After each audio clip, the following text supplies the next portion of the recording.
fishing returns improved because you have a spillover effect from the MPA into the local fishing areas, so there'll be more fish to catch.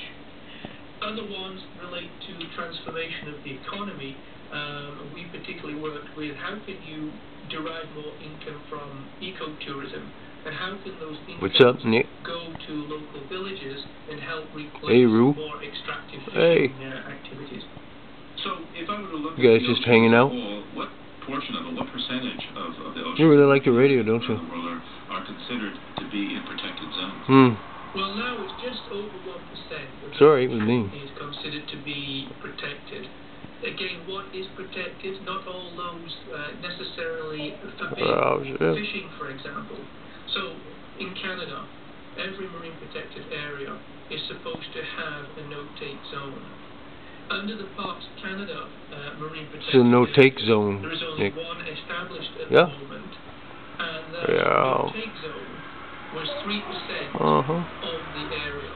So only 3% of the entire protected area was actually protected from fishing. And within that 3%, it still allowed Aboriginal fishing. So when you actually get down to it, there are no areas that are set aside that are totally non-extractive. There's no fishing. Dr. Phyllis Dearden is professor and chair of the well, there's some fishing here. Victoria, British Columbia. Thank you so much. Okay, it's been a pleasure. Thank you. Just catfishing.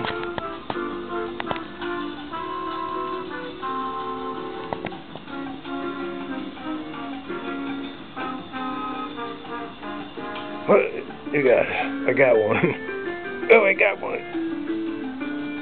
This week we have another installment of the Living on Earth Orion magazine series, The Place.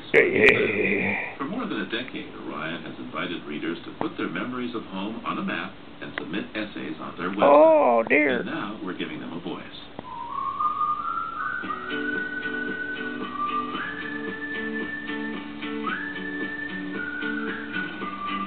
Special place that you care about, where you go to be close to nature, doesn't have to be exotic, it doesn't have to be spectacular, it just has to speak to you. I'm Shatali Banerjee. I'm from Niskayuna, New York. It's about 18 miles from Albany, the capital of New York. I'm a biomedical scientist and a science writer, and I also write essays, travel narratives, short poems. And this is a piece that I wrote about a park that I visit often. It is on the banks of Mohawk River, which is a tributary of the Hudson River. It's my place to contemplate, to write, and I also do a lot of bird watching there. There are several species of birds, common birds, but I do look at them.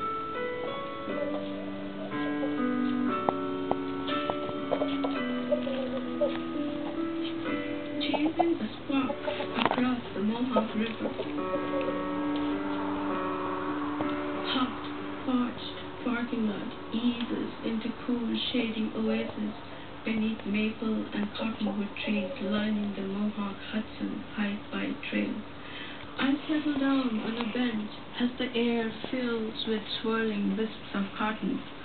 Squawk, squawk, loud, deep, guttural, throaty. I scan the marshes. No suspect. Bye, Nick. Distant cattails undulate in gentle breeze. Smack at the center of river, an angler's boat. Red-winged blackbird hops amongst maple leaves. Here I see it. Here I don't. Flycatcher dives into carpet of water chestnuts. Squawk. I gaze up and down the river. Grackle keeps its yellow, bright, inquisitive eyes on me. Iridescent feathers, now purple, now the deepest blue. Red-tailed hawk misses the chipmunk. Squawk. I walk, eyes peeled to the river, marshland shrubs. Riverbank resplendent with vibrant rose-purple spikes of purple loosestrife. Squawk. Squawk. A large gray-blue bird rises from the duckweed, slowly flaps its way across the marsh. I am spellbound as I savor the leisurely, graceful gray and black flight, the elegant curve of the neck, bill so yellow, sharp and strong, slender, long legs.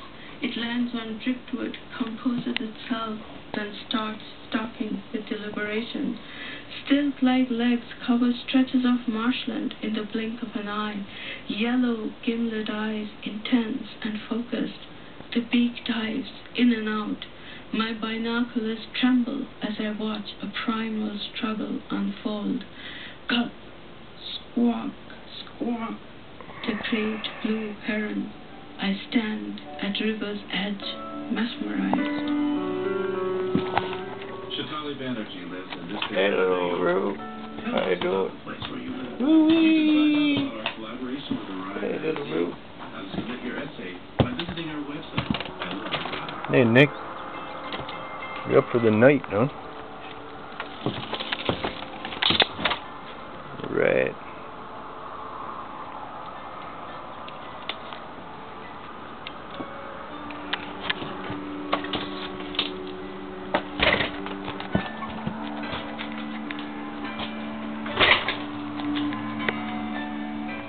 Coming up, how our passion for sports is being harnessed to green America. Keep listening to Living on Earth. Support for Living on Earth comes from Breckenridge Capital Advisors, applying a sustainable approach to fixed income investing. www.breckenridge.com. The Grantham Foundation